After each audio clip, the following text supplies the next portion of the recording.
Ah, c'est bon, on est en live. Ça y est. J'aime bien sortir une vanne juste avant de cliquer sur le bouton live. Comme ça, tu vois, les gens arrivent en live avec la banane. C'est comme quand tu es à la piscine et que tu me pousses dans le dos, tu sais. Vas-y, saute. Oui, sauf que tu fais les deux têtes si je te pousse dans le dos à la piscine, c'est pas pareil. Alors, j'espère pour bonne connexion, parce qu'il pleut chez nous. Donc, chez Muriel, il fait très beau. Et chez nous, pas. On doit avoir, je sais pas, alors, il fait 30 degrés chez toi aujourd'hui. Chez nous, il doit faire 15 degrés de moins. Bon, voilà. Bon. Donc, sur ces bonnes nouvelles météorologiques, je vous souhaite la bienvenue à toutes et à tous. Bienvenue dans cette 10e émission des Pépites du Changement. Il faut que je réfléchisse, je ne sais plus combien ça fait. Mais après, ce n'est pas le numéro qui compte, c'est ce dont on va parler. Donc, je vous souhaite la bienvenue. Bienvenue Muriel. On va dire qui tu es tout à l'heure. J'attends juste de voir si tout le monde est là comme d'habitude. Je vérifie si on est bien sur Facebook. Si on est bien sur les réseaux et on devrait être bon. Alors, on va parler chevaux ce matin. Oh, pas que chevaux, hein. Non, on va expliquer aux gens pourquoi on parle de chevaux. Parce que souvent, ça ne parle pas aux gens. Ils se disent, pourquoi on nous met des chevaux dans notre... Pourquoi on nous met des chevaux dans la conversation? Qu'est-ce qu'il y a de faire là, cela? Et Muriel, tu vas nous expliquer pourquoi ils sont là. D'ailleurs, on pourra rebondir. On a 30 minutes, mais on essaiera d'être focus. On pourra rebondir sur cette augmentation de communication et de marketing sur les chevaux. Je ne sais pas si tu as remarqué, il y a de plus en plus un coaching avec les chevaux, etc. De plus en plus de marketing d'ailleurs sur le coaching tout court, sur toutes les formes de coaching. Et parfois on se dit c'est juste du marketing, ça sort sur la vague, etc. Est-ce que ça donne vraiment du sens? Même au niveau de l'intelligence émotionnelle d'ailleurs, hein, il y a un gros marketing qui se fait derrière l'intelligence émotionnelle. Et je pense qu'on est obligé d'expliquer un petit peu plus pour que ça soit, pour qu'on puisse recevoir des informations qui sont sérieuses. Voilà, donc tu vas nous en parler un peu tout à l'heure. Alors, bonjour Vincente, je pense qu'on dit comme ça, Vincente, bienvenue. J'attends un petit peu encore pour voir. Sur Facebook, on doit être aussi en ligne, on est bon. Et on va démarrer parce que sinon, on n'aura pas le temps de parler de tout ce qu'on veut parler, de tout ce dont on veut parler. On va y arriver. J'arrive plus à parler. Je vais te laisser parler toi, Muriel, comme ça, ce sera plus facile. Alors, donc, je vous souhaite la bienvenue pour cette nouvelle émission des Pépites du Changement. Vous savez que c'est une émission qui me tient à cœur parce qu'en fait, j'essaie de mettre à l'honneur les personnes qui travaillent tous les jours à changer les choses. Et je les appelle des pépites parce que je fais un petit lien avec l'interview que j'avais fait avec Julien Perron, que tu suis aussi, Muriel. Et justement, on avait parlé de pépites. Je crois que c'était lui qui avait utilisé ce mot, je ne sais plus, qui disait si on regarde bien autour de nous, en fait, on se rend compte qu'il y a plein de gens qui font des choses pour que ça change. La seule chose, c'est qu'en fait, quand on regarde les médias et quand on regarde l'actualité du monde, et ben, c'est vraiment pas ça qu'on reçoit comme information. Mais sachez en tête que nous sommes nombreux, cachés, cachés ou pas d'ailleurs, sur le globe, et nous sommes vraiment très nombreux à travailler sur et pour le changement dans la société. Voilà, et toi tu en fais partie, Muriel. Et moi je pense qu'il est important de parler de ces petites actions qui sont faites tous les jours, parce que plein de petites actions ensemble, ça fait une grande action et ça peut donner un grand impact. Voilà, donc si ça résonne ce que je suis en train de dire, et ben, suivez toutes les interviews des Pépites du Changement. Alors, donc ce matin, on va parler de l'élan de vie à travers les chevaux. Alors, le titre est très sympa, mais Muriel va nous expliquer ce que ça veut dire derrière, ce qu'elle conçoit derrière ça. On va parler des chevaux parce que Muriel, tu es passionnée des chevaux, tu nous expliqueras d'où ça vient. aussi, si tu veux partager un petit peu ton expérience. Et puis, peut-être qu'on pourra rebondir sur pourquoi est-ce qu'en fait, on met, on met beaucoup les chevaux en avant dans le domaine du coaching. Et est-ce que c'est vraiment juste un phénomène marketing ou alors est-ce qu'il y a vraiment est-ce qu'on peut vraiment transformer des gens où il y a des transformations qui se font grâce aux chevaux et puis pourquoi sans rentrer dans des propos ésotériques ou des choses comme ça, hein, Muriel a un bagage scientifique, donc il n'y a pas plus cartésien. Et en même temps, bagage vétérinaire, donc tu t'y connais beaucoup en animaux, notamment en chevaux. En plus, tu as des chevaux. Et tu vas nous dire ce que ça a fait aussi pour toi, parce que ça a aussi transformé ta vie. Voilà, je vais arrêter de parler, je vais te laisser la main. Donc, tu peux nous dire déjà qui tu es rapidement, où tu vis, alors peut-être pas l'adresse exacte, hein, mais où tu vis, parce que tu vis dans un endroit magique. Est-ce que tu as... alors ça, je te le demande, hein, mais qu'est-ce que tu as fait pour y aller? Parce qu'il y a encore quelques temps, tu t'imaginais peut-être même pas être là où tu es. Non, c'est vrai. Voilà, et ça inspire les gens. Donc, moi, je suis Muriel, je suis mariée, maman de 2 enfants qui ont 13 et 15 ans. Et je suis passionnée par les animaux depuis toute petite. On a toujours eu chien et chat à la maison. Et puis, il y a une passion des chevaux qui est là depuis toujours. Alors, c'est assez, ça peut paraître étrange parce que dans la famille, il n'y a jamais eu de chevaux, personne qui était spécialement attiré par ces animaux. Mais c'était là en moi. Enfin, j'ai lu, je pense, dans la bibliothèque, j'avais tous les livres de l'Étalon noir. Donc, pour les connaisseurs, ils se reconnaîtront. Quand on partait en voiture avec mes parents, je regardais dehors et je m'imaginais sur le dos d'un cheval galoper à travers les champs, je sautais les haies, les arbres. Enfin bon, ils étaient toujours là. Pourquoi, je ne sais pas. Mais voilà, c'est comme ça. Et puis, la vie a fait que je me suis orientée vers des études de vétérinaire pour rester auprès des animaux, justement, pour les soigner, parce que c'était quelque chose qui m'attirait vraiment. Et j'ai laissé les chevaux de côté, parce qu'on m'expliquait que les chevaux, on ne pouvait pas en vivre, en fait, de rester à côté d'eux. Moi, je me voyais les pieds dans des bottes en plastique, à nettoyer des bottes et puis à les gratouiller toute la journée. Et puis on m'a dit, non, tu ne pourras jamais vivre de ça, en fait. Fais des études sérieuses, voilà. Et un métier où tu vas pouvoir gagner de l'argent et puis tu auras tes chevaux plus tard. Et en fait, les chevaux, j'ai fini par les mettre dans un placard. Ils se sont retrouvés, je pense, tout au fond, dans le noir. Et puis, voilà, moi, j'ai continué. J'ai bossé pendant 18 ans en tant que vétérinaire. Donc, j'ai vraiment aimé mon job. Et il y a 3 ans, ça ne tournait plus très, très rond dans mon monde. Je ne comprenais pas trop ce qui se passait. Et les chevaux sont venus frapper à ma porte. En fait, ils ont frappé à la porte du placard. Et qu'est-ce que j'ai fait? J'ai entrouvert la porte. J'ai entrouvert la porte et je les ai mis un petit peu en lumière. Et là, ils se sont dit, super, on va juste se précipiter hors du placard parce que ce n'est pas l'endroit où il faut vivre. Ouais, si tu refermes la porte, on est mort pour 18 ans de nouveau.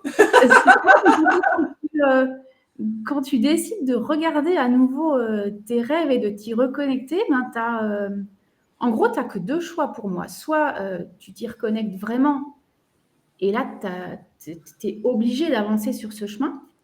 Soit tu décides, à grand renfort de force et d'énergie, de les remettre dans le placard, mais là, en fait, tu t'éteins.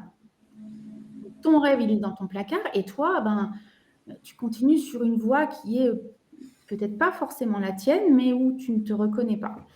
Et moi, j'ai décidé d'ouvrir le placard, ou alors peut-être qu'ils ont un peu forcé et puis qui m'ont bousculé aussi en sortant. Et puis, il s'est passé tout un changement dans ma vie. Alors, ce changement n'a pas été simple. Hein, je le considère plus comme un tsunami. Donc, je me suis pris une vague de plein de choses. Et puis, quand on est là-dedans, à un moment, il faut ressortir. Donc, moi, j'ai juste décidé, une fois que j'étais au fond, de redonner un grand coup de pied pour remonter. Et une fois que j'avais repris une bouffée d'oxygène, je me suis dit, qu'est-ce que je fais maintenant pour rester à la surface et puis surtout pour avancer réellement. Et c'est là que j'ai acheté mes 2 premiers chevaux. Alors que, je rebondis Muriel, tu peux peut-être l'expliquer aux auditeurs, alors que tu pensais que tu ne pourrais jamais le faire. Et on était loin de... Alors, on laisse vraiment le côté finance. Financièrement, elle pouvait largement le faire. Mais tu pensais, hein, tu peux parler de ces blocages parce que ça va intéresser les auditeurs. D'ailleurs, dites-nous si vous nous entendez bien. Je pensais que j'avais des problèmes de connexion. Si vous voulez bien mettre un petit message dans les commentaires. Et nous dire aussi si vous avez, vous aussi, enfermé des rêves dans vos placards. Pendant que Muriel continue à nous expliquer. Vas-y, Muriel. Oui, en fait, moi, je me suis effectivement enfermée dans un cadre. Alors, il y a un cadre que peut-être la société, les gens extérieurs ont commencé à tracer. Alors, je vais reprendre ma responsabilité tout de suite. Hein. Je n'ai pas osé pousser ce cadre tout de suite. Je suis restée à l'intérieur. Et il y avait plein de limites. Hein. Voilà, déjà, je ne pourrais jamais avoir de cheval, je n'aurai jamais le temps de m'en occuper, je n'ai pas les compétences pour m'en occuper. Alors, quand on y réfléchit maintenant de l'extérieur, je me dis que j'avais quand même un doctorat, que j'étais vétérinaire, que j'étais spécialiste des animaux. Et moi, dans mon monde, je serais incapable de m'en occuper. Donc, voilà, je m'étais enfermée là-dedans.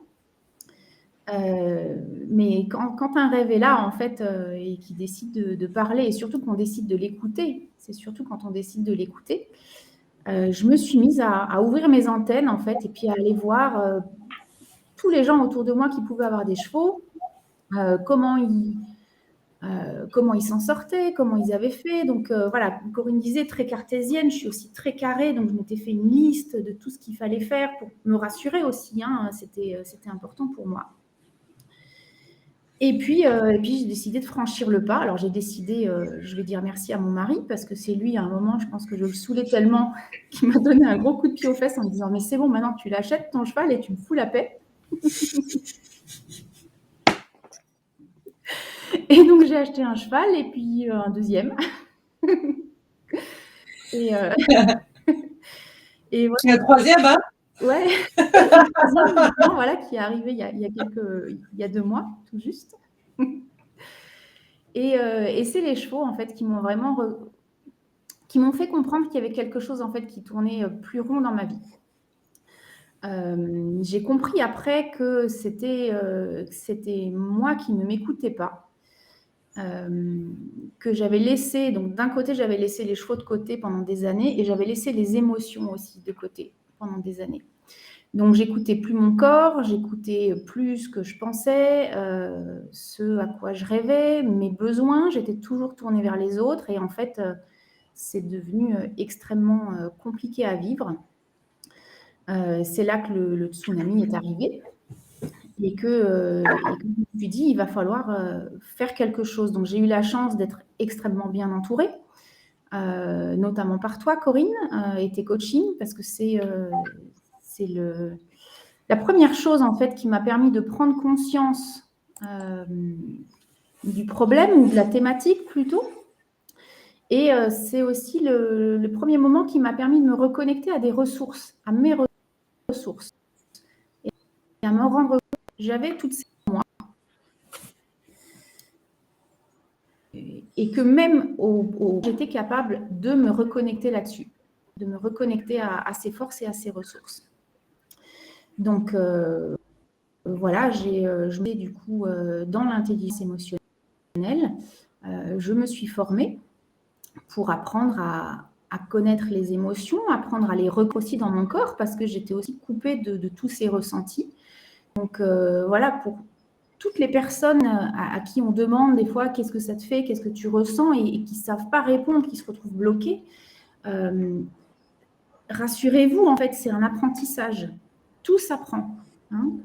Le cerveau a vraiment une plasticité hyper forte, et tous ces chemins, ces nouveaux chemins d'apprentissage peuvent se faire à tout âge du moment que vous en avez envie. Donc, même si aujourd'hui, vous ne ressentez pas les émotions dans votre corps, si vous avez envie de les ressentir, vous allez vous allez y arriver en fait. Donc ça se fait, ça se fait. Donc moi j'ai appris du coup à me connaître, à reconnaître aussi mes émotions, à savoir ce qu'elles avaient à me dire, parce qu'il y avait un message derrière. Et donc si on ne connaît pas le message, on va s'engager dans la mauvaise direction en fait. Donc j'ai appris à me reconnecter à ça.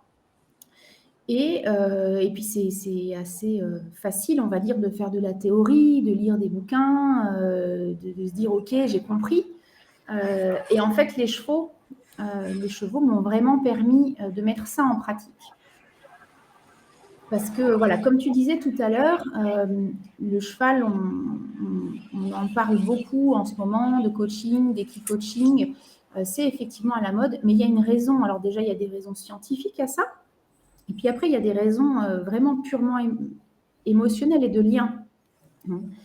Le cheval, c'est une proie qui a la nécessité d'être connecté à ses émotions, parce que s'il ne ressent pas la peur, par exemple, qui va lui dire « attention, il y a un danger », potentiellement, il se fait bouffer, donc il meurt.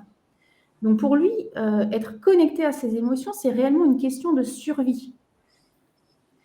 Et puis, si on va un petit peu plus loin dans la définition de l'émotion, c'est aussi, pour toutes les espèces en fait, c'est ce qui nous permet de nous adapter et d'avancer dans le monde dans lequel on vit. Voilà, mais pour le cheval, c'est vraiment quelque chose qui est prédominant et qui est toujours présent. Donc, le cheval est connecté à ses émotions et il réussit en fait à se connecter à la personne qui est autour de lui. Il va ressentir, c'était qui? Je crois que c'était Bérangère qui parlait du champ électromagnétique du cœur. Il se reconnecte à ce champ électromagnétique et il sait exactement, en fait, il va nous scanner dès qu'on arrive. T'es bien, t'es pas bien, t'es en colère, t'es fâché, ou alors t'as un masque. T'as la frousse au fond de toi et puis t'as le masque, non, tout va bien, ça va aller, c'est génial. Et en fait, le cheval, quand il voit ça, si on n'est pas en adéquation avec ce qu'on ressent, entre ce qu'on montre et ce qu'on ressent, il va sentir cette dissonance et il va se dire « je ne peux pas faire confiance à cette personne, elle n'est même pas capable de reconnaître sa peur, elle n'est pas capable de reconnaître ses émotions. Donc, si je me fiais à elle dans ce moment-là, potentiellement, à cause d'elle, je pourrais mourir. » C'est un vrai télépathe émotionnel, en fait, puisque ça dépend pour sa survie, en fait. C'est exactement ça. C'est exactement ça. Donc, en fait, le cheval, mes chevaux, en tout cas, moi, m'ont permis d'avoir vraiment un retour sur moi.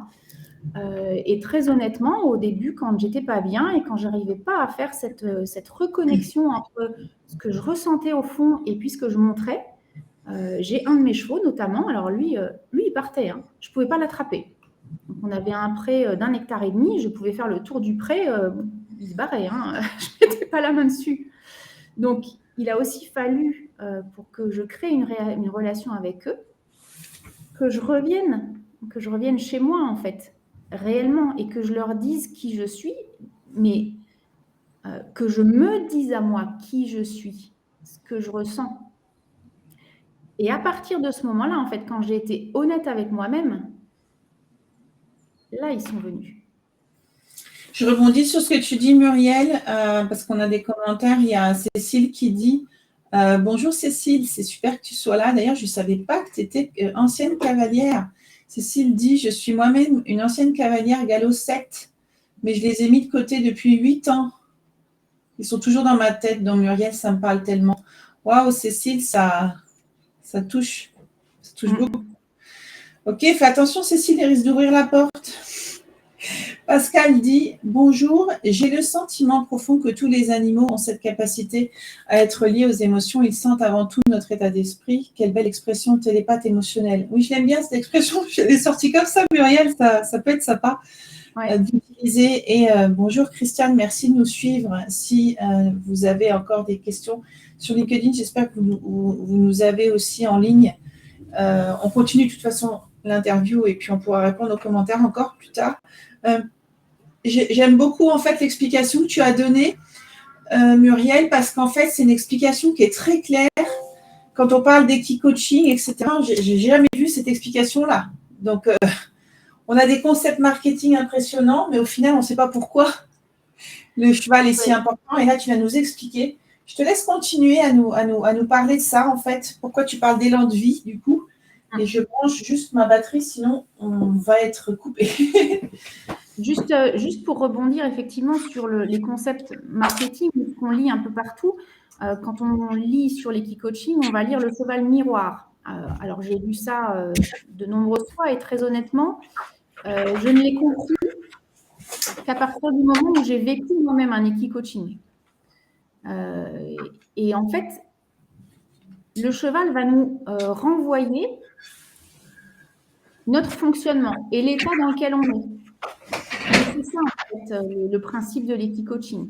Donc, si par exemple, tu as pour but de créer ton entreprise et que tu as des peurs, des doutes, en équicoaching, par exemple, on va te proposer d'imaginer un parcours avec des étapes. Tu vas pouvoir peut-être mettre un cône pour mettre, OK, ça c'est la création de mon entreprise, un autre cône, ça c'est mon premier client.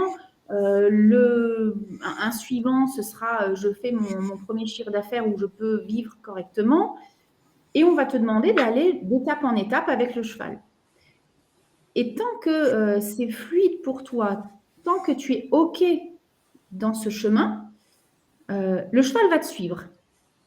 Par contre, si tu as peur, si tu as des doutes, le cheval va le ressentir et il va s'arrêter. Il va s'arrêter ou il va partir ou peut-être qu'il va te bousculer. Enfin, il va avoir un comportement qui va refléter en fait ton état interne. Et c'est ça en fait. L'équicoach ne va jamais te dire, tu vois, le cheval s'est arrêté parce que tu as peur ou parce que tu as des doutes. C'est au coaché d'aller voir qu'est-ce qui s'est passé. Ben voilà, j'ai voulu avancer et puis là, je me suis arrêtée, le cheval ne suivait plus. Pourquoi? Ah ben, ok, là, effectivement, j'ai ressenti de la crainte, c'était pas ok pour moi. Et là, tu replonges dans tes ressources, tu dis comment j'aimerais que ce soit. Ah ben, j'aimerais me sentir plus légère, j'aimerais avoir la force d'y aller. Donc, tu prends un moment pour te reconnecter à ça, pour ressentir ces ressources dans ton corps. Et là, tu y vas. Et miracle, quoi, le cheval te suit. D'accord.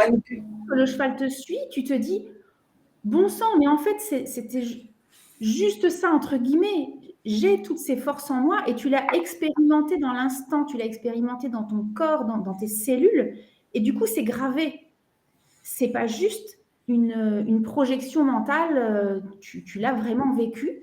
Et comme tu l'as vécu et expérimenté, tu vas pouvoir le reproduire dans d'autres situations. Et c'est ça qui est extraordinaire avec l'équicoaching. C'est comme en fait un moyen de reconnexion à soi au final.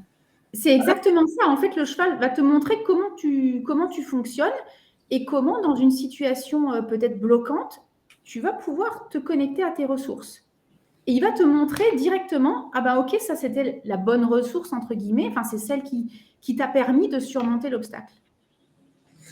Ok, et c'est pour ça d'ailleurs que l'équicoaching a quand même le vent en poupe, mais on peut faire plein d'autres choses. Hein. Il n'y a pas que l'équicoaching. Oui, bien sûr. On peut faire plein d'autres choses avec les chevaux. Oui.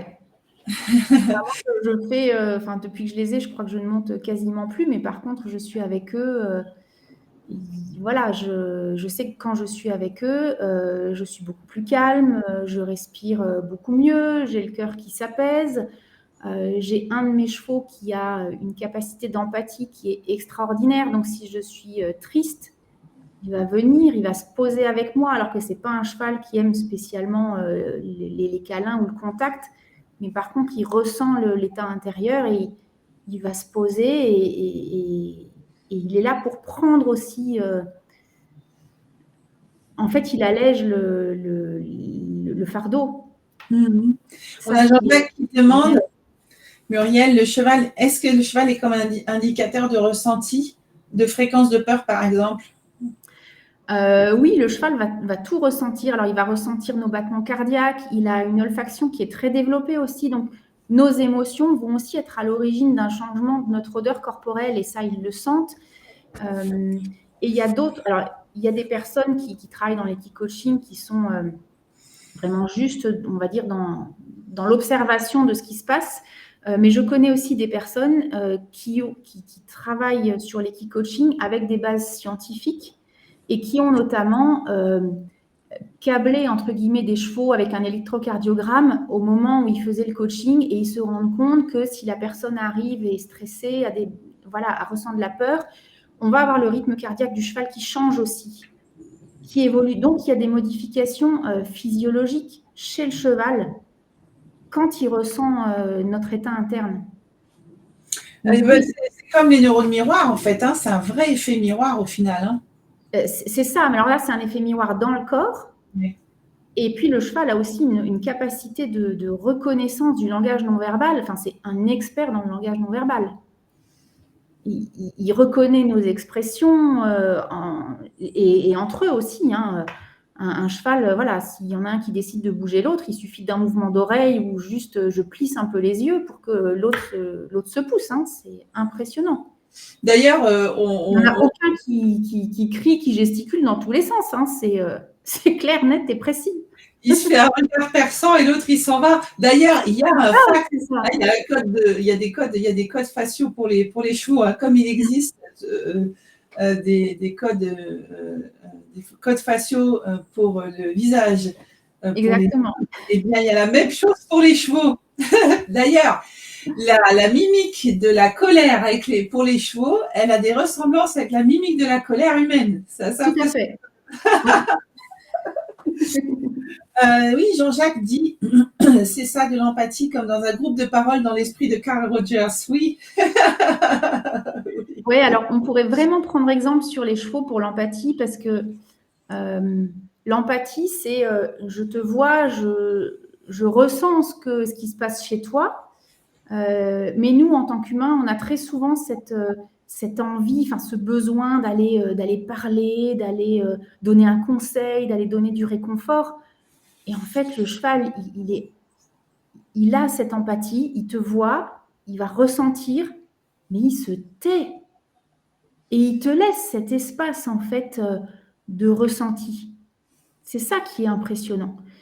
Et moi, je l'ai expérimenté quelques fois parce que ça a été difficile aussi pour moi d'apprendre à me taire. Mais les chevaux m'invitent à ça aussi, même si je ne suis pas forcément une grande bavarde en temps normal. Mais dans des moments où ma fille, par exemple, était triste, où elle avait besoin de parler, je l'ai juste écoutée et prise dans les bras et j'ai rien dit. Elle n'avait pas besoin de conseils, elle n'avait pas besoin que je lui dise ça va aller ou tu sais ce qu'on a fait, c'était pour ton bien. À la limite, elle s'en fichait complètement de ses paroles. Elle avait juste besoin d'ouvrir son cœur, c'est tout. Et les chevaux nous apprennent ça aussi. Apprendre à accepter, à ne pas juger. Et j'avais entendu une phrase qui m'avait énormément touchée, qui disait que le cheval n'a pas besoin de te pardonner quand on fait quelque chose de pas bien avec son cheval. Il n'a pas besoin de te pardonner parce qu'en fait, il ne t'a jamais jugé. Donc, c'est une belle leçon.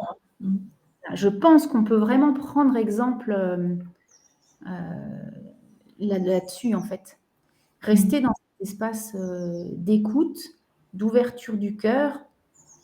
Et même si on a tous nos filtres et nos lunettes à travers lesquelles on voit le monde à notre façon, avec notre carte, en fait, se dire qu'il y a d'autres lunettes et que c'est OK, en fait. Ben, c'est ça qui fait la diversité et qui fait l'écosystème, en fait. C'est ça. Alors, Muriel, on va rebondir sur le shiatsu. Parce que tu fais du shiatsu. Oui. Dans ton quotidien, pour faire le lien avec ce que tu fais comme action au quotidien, tu travailles j'allais dire en premier avec les chevaux. En fait, tu as choisi d'utiliser, entre guillemets, le cheval pour atteindre l'homme. Oui. C'est ton chemin, ton approche à toi.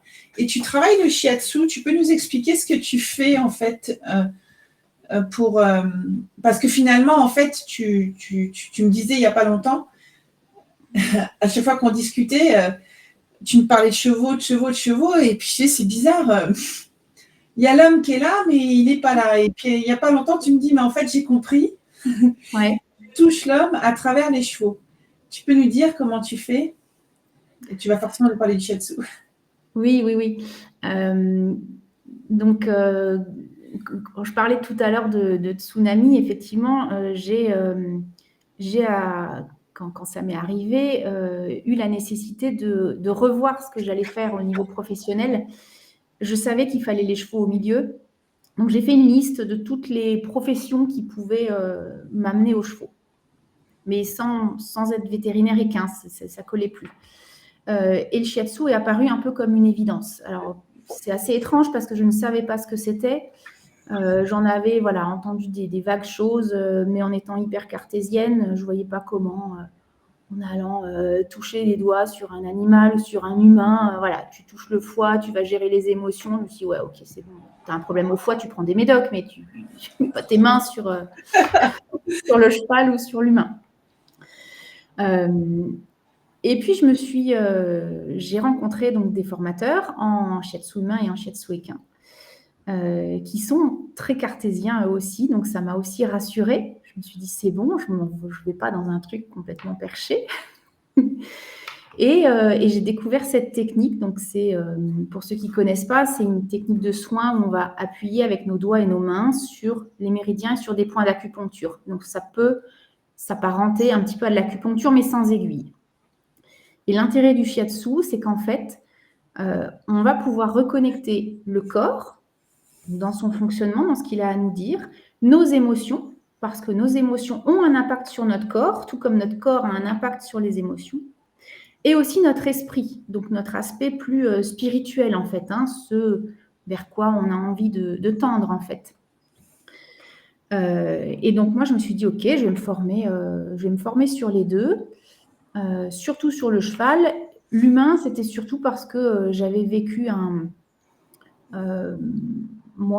gros tremblement où je me suis dit, ça, j'aimerais franchement que les gens, si je pouvais les aider à ne pas aller aussi loin dans les difficultés ou dans la non-écoute de soi avant de se reconnecter à soi, ce serait quand même pas mal. Donc, j'ai fait ces deux formations en parallèle et je continue d'ailleurs la formation en shiatsu humain pour aller au bout des 4 ans. Et donc, moi, j'ai pris conscience cet été, justement, en y réfléchissant. Je me disais, mais pourquoi je fais du shiatsu humain? Parce que pour l'instant, il n'y a que les chevaux qui m'attirent réellement. Et en fait, je me suis rendu compte que le cheval va être un outil, mais au sens noble, pour aller toucher l'humain. Donc, je vais m'adresser essentiellement à des cavaliers ou à un public qui est propriétaire de chevaux. Et puis, en faisant du shiatsu, en leur montrant les bienfaits qu'il peut y avoir sur le cheval, en leur montrant aussi mon calme dans ma pratique, les échanges qu'on peut avoir sur les émotions. Peut-être que ça va aussi semer des graines chez les humains qui vont peut-être avoir envie d'un shiatsu. Au départ, ce sera peut-être juste pour du bien-être, pour se reconnecter un peu à soi et s'équilibrer énergétiquement. Et puis, petit à petit, peut-être qu'ils iront un peu plus loin. En fait, pour moi, le shiatsu permet une vraie reconnexion à soi. Et quand je dis l'élan de vie, la vie, c'est notre cœur. Alors, c'est le cœur qui bat, parce que si le cœur ne bat plus, il n'y a plus de vie. Mais c'est quoi notre cœur? C'est là, c'est ce qui concentre en fait notre âme et qui on est. Et en médecine chinoise, parce qu'on utilise la médecine chinoise dans le shiatsu, le cœur, on l'appelle Shen, c'est vraiment la conscience de soi. Donc l'élan de vie, oui, c'est entretenir le cœur, mais entretenir le cœur, pas juste l'organe, entretenir le cœur, notre authenticité en fait, qui on est réellement, se reconnecter à ça, revenir à l'intérieur. Et en fait, cette beauté, elle est juste là, elle n'est pas loin. Enfin, on a juste à poser les mains dessus.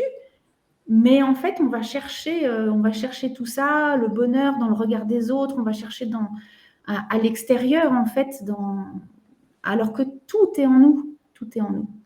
Et si moi, grâce aux chevaux ou à travers les chevaux, j'arrive à toucher certains humains pour qu'ils se reconnectent à eux, déjà, ils seront beaucoup mieux dans leur peau. Et puis, en étant eux-mêmes, ils vont pouvoir à leur tour semer des graines pour aller aider d'autres à se reconnecter. Et ça va permettre, enfin, dans ma vision en tout cas, ça va permettre d'aussi illuminer le monde et de se dire que oui, tout n'est pas toujours simple, mais on peut avancer. Et tu actives les champs électromagnétiques du ouais. cœur. C'est ça en fait.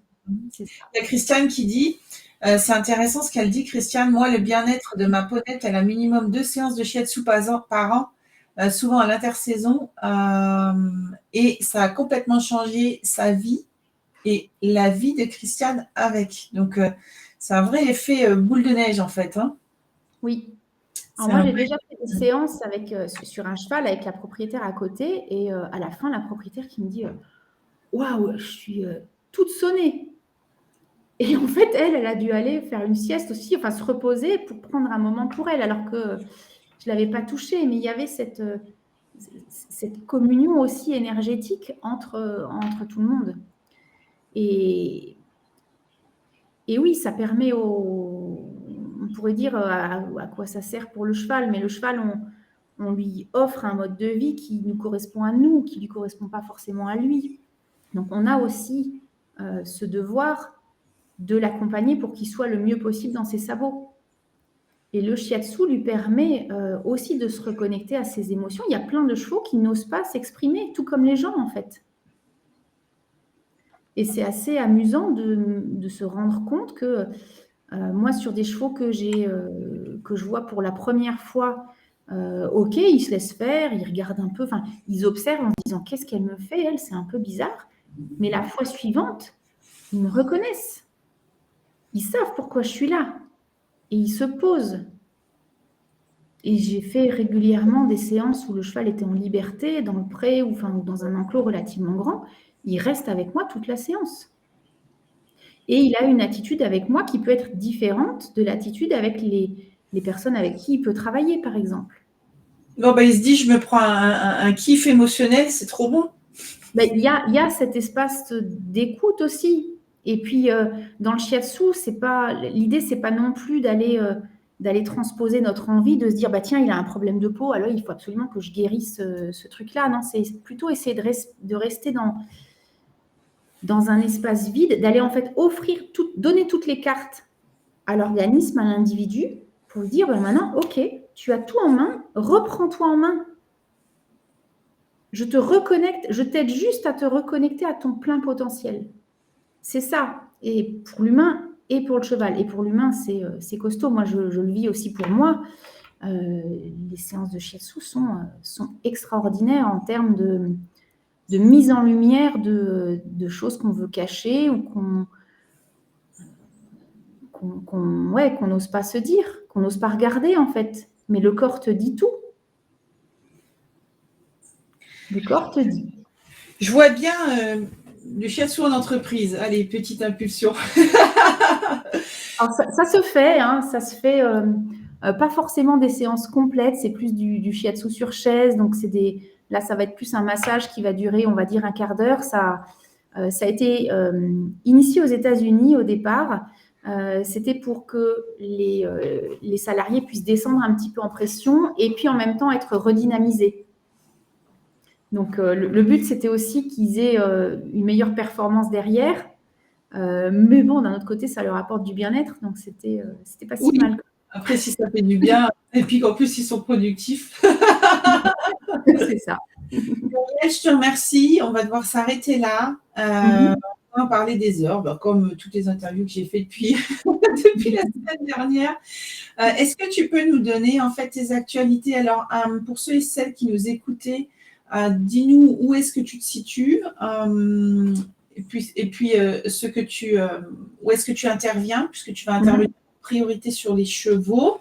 Oui. Après, tu peux aussi intervenir sur les humains. Voilà, qu'est-ce que tu fais là dans les mois prochains qui peuvent intéresser nos interlocuteurs? Alors moi, je suis localisée dans le Tarn, pas très loin d'Albi. Donc j'interviens sur des chevaux, on va dire dans le Tarn, je vais jusqu'à Toulouse. Donc après, ça va être de l'itinérant, on va dire, parce que c'est moi qui me déplace vers les chevaux. Dimanche, donc le 18, je vais participer en tant qu'intervenante à la fête du cheval qui aura lieu à Groyer. Donc ça, c'est entre Albi et Toulouse. Donc pour les gens qui sont dans la région, on pourrait se rencontrer là-bas. Voilà, pour parler shiatsu justement, shiatsu équin. Et puis, comme le disait Christiane, donc il fait suivre sa ponette plusieurs fois par an. Effectivement, l'intérêt du shiatsu, c'est d'entretenir, c'est de la prévention. Hein. Il faut essayer d'arrêter de penser qu'on peut tout jouer en mode pompier. Le but, c'est pas d'arrêter l'incendie, c'est de le prévenir. Hein. Et donc moi, j'aime proposer un suivi annuel du cheval. Donc idéalement, il y a 4 intersaisons en médecine chinoise. Donc idéalement, voir l'animal 4 fois par an. Ça lui permet d'entrer de manière beaucoup plus alignée dans chaque saison. Donc voilà. Et après, oui, je propose du shiatsu pour les humains qui sont intéressés. Alors du coup, ça peut être à domicile ou ça peut être chez moi. Et puis, j'ai en projet de créer un pack aussi de shiatsu pour cavaliers. Donc là, ce ne serait pas du shiatsu thérapeutique, mais on a plusieurs approches. Donc, ce serait plus un rééquilibrage énergétique et puis en même temps, travailler sur des ouvertures d'articulation pour avoir de la souplesse, pour être mieux à cheval, avoir une meilleure connexion à cheval physiquement. Et ça peut augmenter les performances pour des gens qui aiment la compétition, ça peut augmenter la relation aussi avec le cheval. Donc voilà, il y a plein de projets en cours. Je suis entourée de plein de personnes qui sont formidables aussi. J'ai l'impression que le Tarn, en tout cas la région sud-ouest, est vraiment très riche en professionnels qui s'attachent à cette relation entre l'homme et le cheval, chacun dans leur domaine. Et ça, c'est assez extraordinaire. D'accord, donc petit appel aussi pour celles et ceux qui sont cavaliers et qui font de la compétition. Je pense que là, il y a un gros besoin pour le cheval et pour les cavaliers. C'est comme dans tous les domaines sportifs, hein, très souvent, c'est mon avis à moi, mais dans les domaines sportifs, tous les compétiteurs ont besoin d'un coach. Et là, dans ce cas-là, le cheval et l'humain, les deux, parce que, alors je ne m'y connais pas vraiment, mais je sais qu'il y a une grosse pression aussi derrière dans le domaine équin, au niveau des compétitions. Donc là, il y a beaucoup de choses à faire. Hein. Là, juste pour rebondir sur une dernière chose, Max en parlait hier, quand vous disiez qu'on a tous besoin d'un coach, il faut que la personne ait envie aussi de se regarder. Hein. Si la personne n'a pas du tout envie on va dire, pas forcément d'évoluer, mais de regarder ce qui peut évoluer chez elle, ce qui peut être changé pour son bien et pour celui du cheval, là, c'est OK. Mais les gens qui sont enfermés dans leur modèle et qui n'ont pas du tout envie d'en sortir, ou si c'est toujours la faute du cheval ou à cause de quelqu'un d'autre, je ne ferai pas grand-chose. Il faut attendre le déclic. Hein. C'est ça. Il y a des graines à semer de toute façon. Et puis après, chaque graine va germer à son rythme. Hein. Muriel, on n'est pas là pour juger. Non, qu'on fait comme les chevaux, on va garder ça. C'était une belle phrase. Le cheval ne juge pas. Le cheval ne juge jamais, donc il n'a pas à pardonner. J'aime beaucoup ça. Tu as une adresse web? Oui. Alors, il y a mon adresse web, c'est www.ledomainedechiron. Je suis en train d'écrire en même temps. .com. Chiron 2 R. Hein? Non, un R. Le domaine de chiron.com. Voilà. Et une page Facebook, pareil, le domaine de Chiron. La page Facebook, tu la mettras tout à l'heure en commentaire. Il y a Cécile qui habite Toulouse qui a demandé si tu pouvais être en relation. Donc, ce qu'on va faire, c'est que Muriel, comme tous les invités en fait des pépites, va répondre aux commentaires de tout le monde. Voilà, comme ça, tu mettras ta page Facebook aussi, ton lien LinkedIn si tu as besoin. On stream sur LinkedIn et sur Facebook, donc tu pourras aller voir sur les deux canaux. Christiane, tu suis déjà? Oui. Il y a pas mal de monde qui suivent déjà, qui était là aujourd'hui. Merci beaucoup à toutes et à tous d'avoir participé à cette émission. On a dépassé. Je pense que de toute façon, On a l'habitude. Voilà. Muriel, un grand merci pour ton partage, pour cette ouverture de cœur, parce que tu as partagé de très, très belles choses. Je peux que vous inviter à découvrir Muriel dans son travail, parce que même moi, je suis bluffée par cette zénitude. Et puis en plus, Muriel a fait ce que j'aurais toujours voulu faire du shiatsu. Mais ça, c'est une autre histoire. Ce sera peut-être l'objet d'un autre podcast. Je vous souhaite une magnifique journée à toutes et à tous. Reconnectez-vous à la vie, donc au cœur. Et puis, on se dit à demain pour une nouvelle interview. Merci Muriel. Merci beaucoup. Merci à tous. Bye bye. Salut.